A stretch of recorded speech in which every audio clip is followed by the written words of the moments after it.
Welcome to another episode of Dark Diaries. We're your hosts, Sierra Pampel. and Violet Churchill. Today we will be investigating the cult known as Heaven's Gate. Before we start, we have a quick disclaimer. There will be mentions of suicide. It is March 26, 1997, and sheriff's deputies are responding to an anonymous tip and enter a mansion in Rancho Santa Fe. Wait, isn't that really close to us? How far away is that? It's about a 25-minute drive from Carlsbad, so 18 miles. That's crazy. Yeah. According to the sheriff's office, an investigation, quote, determined they all took part in a mass suicide that took place over the course of several days. This would be known as the product of the Heaven's Gate cult. The Heaven's Gate cult started in the early, what would you say, early 1970s. Yes, early 70s. And the leader was Marshall Applewhite. He was kind of an odd child, but nothing out of the norm until one day when he was in the doctor's, his nurse, Bonnie Lou Nettles, started introducing these types of religious beliefs in him, and he soon became infatuated with these ideas. Yeah, so they pretty much, after that, they started the cult, basically. They started going around and telling other people about this. They convinced people to abandon their families and careers to move to Colorado, where they were told that a spacecraft would come and take them to the kingdom of heaven. That's what they said, kingdom of heaven. Yeah, so their website, the Heaven's Gate website, is still up, which has a lot of their beliefs on it. And from what we read, the beliefs weren't really matching up with some of the things they had done. Yeah. History.com said that the two told people that, quote, human bodies were merely containers that could be abandoned in favor of a higher physical presence. And when people realized that the spacecraft would never come, they left, and in 1985, Nettles died. So Applewhite was now alone. That's crazy, because he would still continue to lead this cult even after people had left and realized the spacecraft was not going to come for them. Yeah, so basically for a few years, the cult was pretty empty. It was mostly just Applewhite, but like Sierra said, in the 90s, early 90s, Applewhite started recruiting new members and the cult started to be active again. There was a comet, Holly Bob, I think that's how you say it? Yeah. Yeah. Was discovered in 1995, and the members of that cult thought that was a sign that the spacecraft was coming to Earth to come and take them. Yeah, so a lot of their beliefs surrounded around the ideas that they called their bodies vessels, not vessels. It was a weird, not weird, but kind of an odd term to use for bodies. They saw it as just moving through life, and soon you would be taken to a higher route. And they said that death and everything like that, it was natural, but they were just very besotted between this whole idea about a spacecraft coming to take them to the kingdom of heaven, which was kind of where their whole the belief system stemmed through. Yeah. So, like Sierra said, basically they thought that, death would bring you to another better place. This is when Marshall Applewhite became more corrupt. He became more not obsessed, but he thought the idea of suicide would bring them to this kingdom of heaven faster.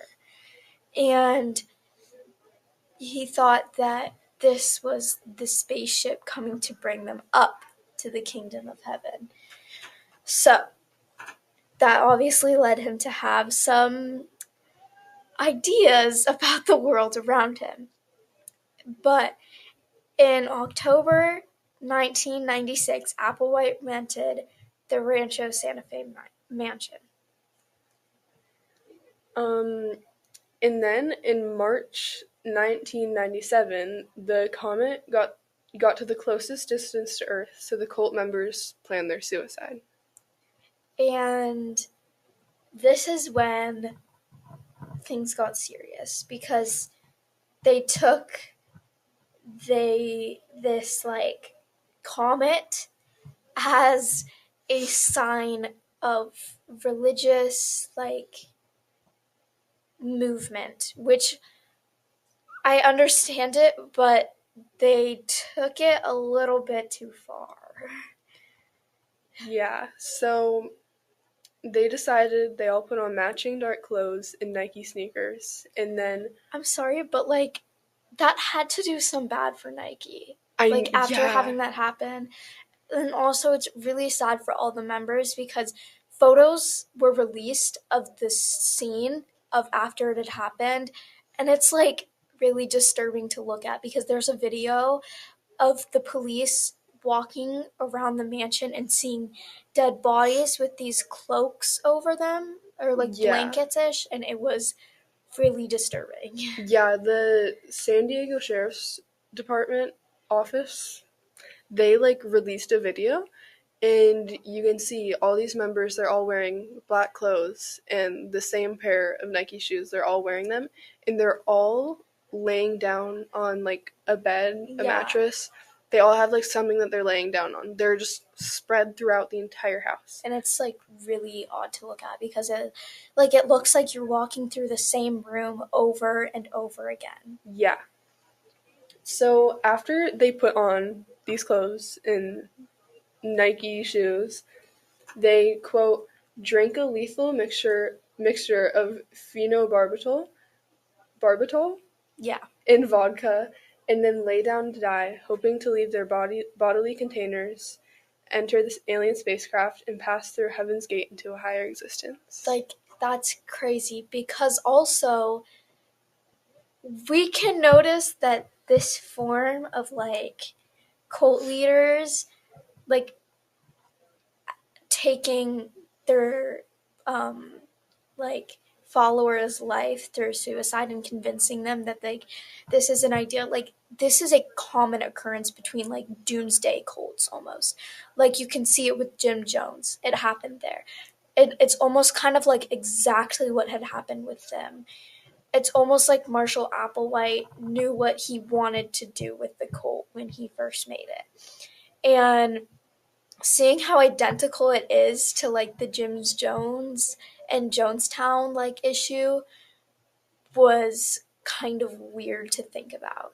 Yeah, and keep in mind these were 39 members who Like passed committed. away. Yeah. Yeah.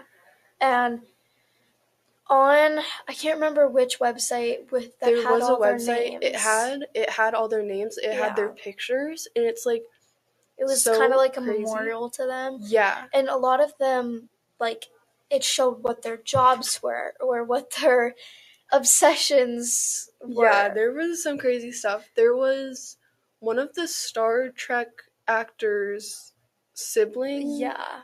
like a sibling of one of the Star Trek actors. I think it was the brother. Yeah. He was a part of that. He was one of them. Yeah. And it's like it's kind of sad to think that all these people lost their lives because of this like cult leader they joined. But going back on the nurse, like kind of infatuating Marshall Applewhite with these ideas. So the nurse, Nettle Lou, what was her name?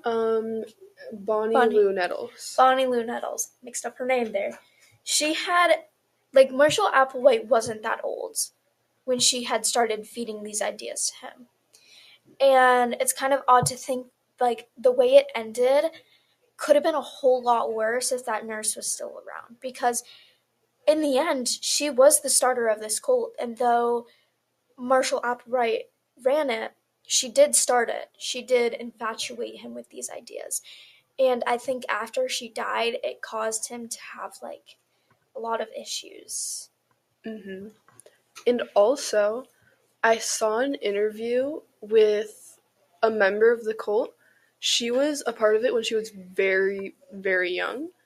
But she was not a part of the suicides because she joined the cult when it was started in the beginning, and then there was like they like recruited people, but then the people realized, like I said, like the spacecraft wasn't going to come, so they all left.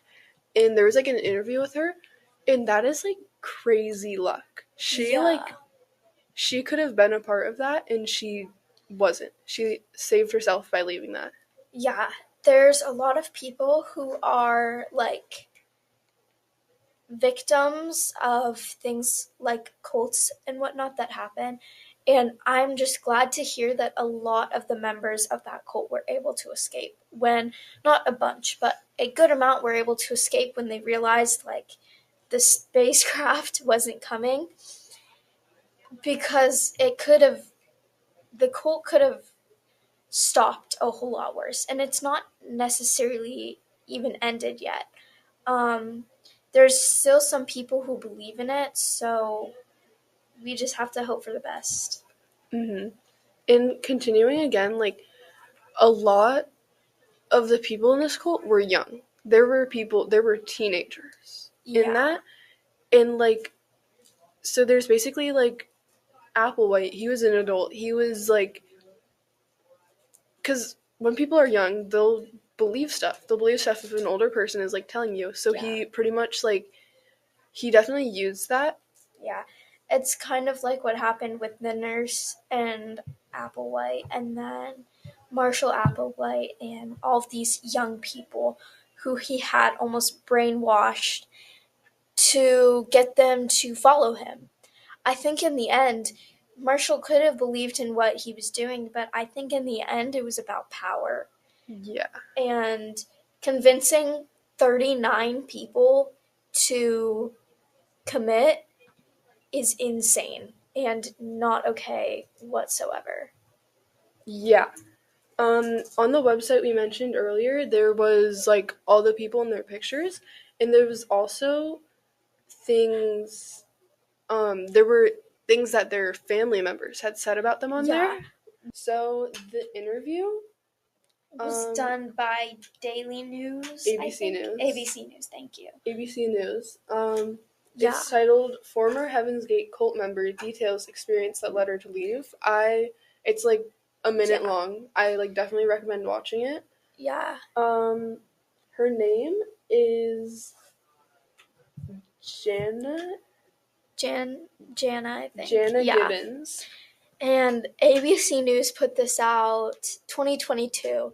So, like, this is again kind of showing that it's like still prevalent Mm-hmm. a little bit.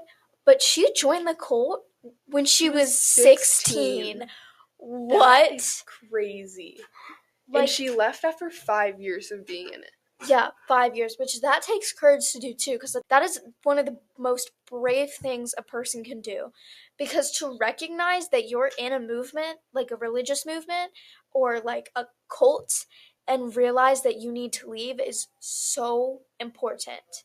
And like, And that she is was so so brave. hard to do. 5 years of being in that. I mean, there's people who are in cults their whole life and Yeah. can't leave, but still 5 years is so long of her life just like. And it's really sad to think that like she had to spend those 5 years doing stuff maybe she didn't even believe in, but she was just kind of told that's what it like was. she thought it was just like a group of kind people, because that's how a lot of people were recruited, because everyone in there was so nice. Yeah. And they were like using that. And it just starts by feeling like it's like a little group. Mm-hmm. And then it gets worse. Yeah. But back to the memorial, it's on the suicidecleanup.com. And they talk about and show things that the victims' families may have written about them. Yeah, so it shows all of the members and it shows a picture of them. If you want to look at this, I definitely recommend it. Yeah. It's so interesting to see, like, people, because people in their life were affected by this. People who weren't in the cult were affected by the cult. Yeah, because I can just imagine a lot of those families who lost somebody were trying to convince them to let go because they could see that it was a cult, and chances are the person in the cult couldn't tell because a lot of people don't know. And even someone said like that um like back to how young they were, a lot of people said how like incredibly young they were when they were taken into this cult or even introduced to it. And to think that they spent their life in it and then committed for it is crazy to think about. Mm-hmm. On the website, on the memorial, it says one of the members, his name was Alfonso Foster, and I quote, a roommate said of Foster, he wasn't surprised when he joined after talking to Applewhite for 20 minutes. Like talking to someone for 20 minutes that you like know, like that's normal. But Joining a joining a cult after talking for 20 yeah, minutes. it's kind of crazy. And Yeah. like clearly like a lot of these people maybe weren't at the best like mental state at the time when they were like taken in because they were vulnerable. They were very vulnerable and easy to like control. And then another victim of this cult, David Moore, he joined at 19 years old. 19. Here is another person who was in the cult, Darwin Lee Johnson. He found an ad for Heaven's Gate, and then 2 days later, he pretty much disappeared Yeah.